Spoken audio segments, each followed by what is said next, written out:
Goeiemôre, liewe luisteraar. Dit is goed dat ons weer by mekaar is in die naam van die Here Jesus. Kom ons vra hom om ons te seën. Wonderlike Here Jesus, U wat die ontoeganklike lig bewoon, aan U behoort die koninkryk en die mag en die majesteit, Here. U het alles geskep en U bestuur alles volgens U wil en vir U eie welbehae. Sal U ons asseblief vanmôre seën as ons hier rondom U woord vergader, Here. Ons vra dit in die wonderlike naam van die Seun van God, die Here Jesus Christus. Amen. Ek wil 'n stukkie lees uit Johannes 5.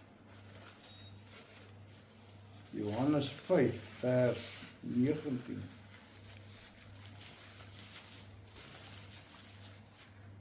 Johannes 5 vers 19.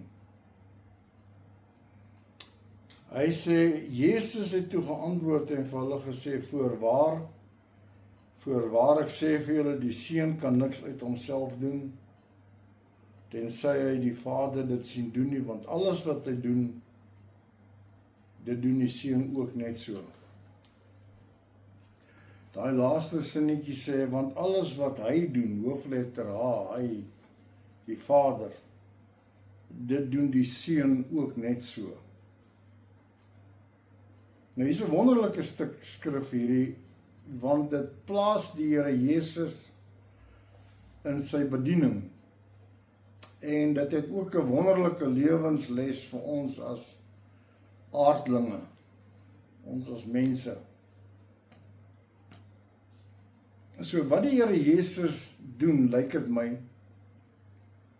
vir 30 jaar berei die Vader hom voor en wys die Vader hom, dit is hoe jy die dooies opwek, dit is hoe jy die siekes gesond maak, dit is hoe jy die duiwels uitdryf. En ons sien selfs as Jesus die 12 disippels uitstuur, Judas Iskariot was toe nog onder hulle. So hulle het ook nog nie die Heilige Gees gehad nie. En hy stuur hulle uit om die evangelie, om die koninkryk van God aan te kondig. Die evangelie het nog nie bestaan nie, want Jesus het nog nie gesterwe nie, hy het nog nie opgestaan nie. So hy sê, gaan na die verlore skape van Israel en vertel hulle, die koninkryk het naby gekom, en dan gee hy hulle opdrag om duiwels uit te dryf, en om siekes gesond te maak, en om die dooies op te wek. Maar hulle het nog nie die Heilige Gees nie. Nou hier is een teken vir ons, dat jy nie die Heilige Gees nodig om hierdie dade te kan doen nie. Dit is baie duidelik. En so, die Vader leer die Seun hoe om hierdie goed te doen, en die Seun leer die apostels hoe om hierdie dinge te doen. Dan kom daar 'n stadium wanneer die Vader op die berg van verheerliking sê, hierdie is my geliefde Seun, luister na hom. In hom het hy 'n welbehae, hy het nou hom klaar geleer hoe om die goed te doen. Nou kan die Seun aangaan met die gesag wat die Vader hom gegee het. Nou die Seun kan niks doen, tensy die Vader hom dit gewys het nie. Met ander woorde, die Vader is op 'n proses besig om die Seun te onderrig, en hy sê, dit is hoe jy hierdie goed doen. 'n Mens kan dit baie fyn sny en sê, dit is met elke wonderwerk wat hy doen die geval, dat die Vader hom dit eers gewys het, maar dit lyk vir my, asof dit in Hebreë was. En so my seun is vandag 'n groot man, maar toe hy 3 jaar oud was, het ek as vader vir hom gesê, kom hier laat ek jou wys, Dawid, dit is hoe 'n mens tol gooi. Dit is hoe jy met 'n saag werk, dit is hoe jy 'n hamer kap. Dan het hy in sy dommigheid, het hy die hamer gevat en meer skade as goed gedoen, maar hy het geleer in die proses. Toe hy 5 jaar oud was, dan sê hy, kom ek wys jou 'n werke hark. Toe hy 9 was en 10 was, toe sê hy, kom stoot die grasnyer, maar probeer hom reguit te stoot, dit is hoe jy die grasnyer stoot. Dit lyk vir my asof die teenwoordigheid van 'n vader in die huisgesin uiters belangrik is, veral as daar 'n seun is, want net die vader leer die seun hoe om hierdie goed te doen, dit sê die skrif. Die seun kan niks doen tensy die vader hom dit eers wys nie. Maar toe kom daar 'n dag in die seun se lewe, in my geval, waar ek my maatskappy bymekaar roep en ek roep die mense bymekaar en ek sê, hierdie seun van my, hy het nou geleer hoe om besigheid te doen onder my hand, hy het geleer hoe om al hierdie dinge te doen. En nou kan hy aangaan van vandag af. En die profeet gebruik die voorbeeld, sy handtekening op die cheque is vandag net so geldig soos myne. En die vader het nou die seun klaargewys, nou kan die seun aangaan. En nou vind ons in die geval van die Here Jesus, dat die volgende 3,5 jaar, as hy op die aarde is, gaan hy net eenvoudig aan, die vader het hom klaargewys, hy weet presies wat hy moet doen, hy het die autoriteit geërwe van die vader. En hierdie stelling wat hy hier maak, die seun doen niks tensy die vader hom dit eers gewys het nie, dink ek wys op hierdie situasie wat ek nou verduidelik het.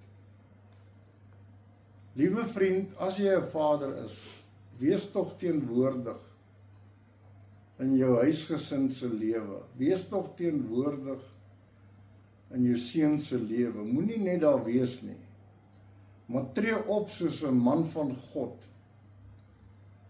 Vat die seun aan sy hand en leer hom iets dat hy uiteindelik kan sê, ek kan niks doen as my vader my dit nie gewys het nie. As die vader dit vir die seun wys, dan kan die seun dit doen. As die vader dit nie vir die seun wys nie, dan gaan hy met 'n struikeling dit uitvind eendag. En so ek dink hierdie twee loop parallel aan mekaar. Die geestelike sy van die saak van die Here Jesus, wat by die Vader moes sien hoe om dit te doen. En dan sien ons na die opstanding, verander hierdie hele situasie, hierdie hele opdrag van die Here Jesus aan die kinders. Hy sê nou vir die disippels, gaan en verkondig die evangelie aan die ganse mensdom.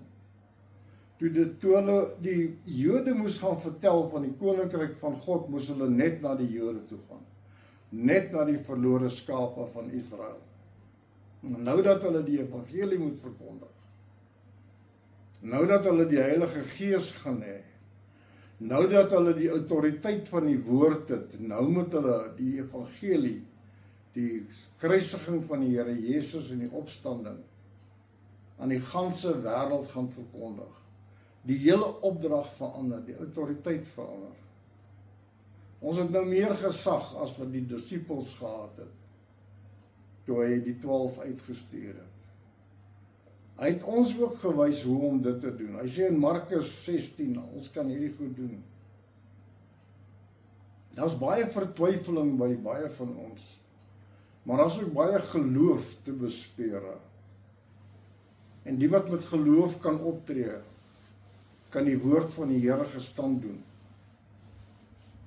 Ek wil weer eens vra vaders, as jy 'n seun het, wees teenwoordig in sy lewe.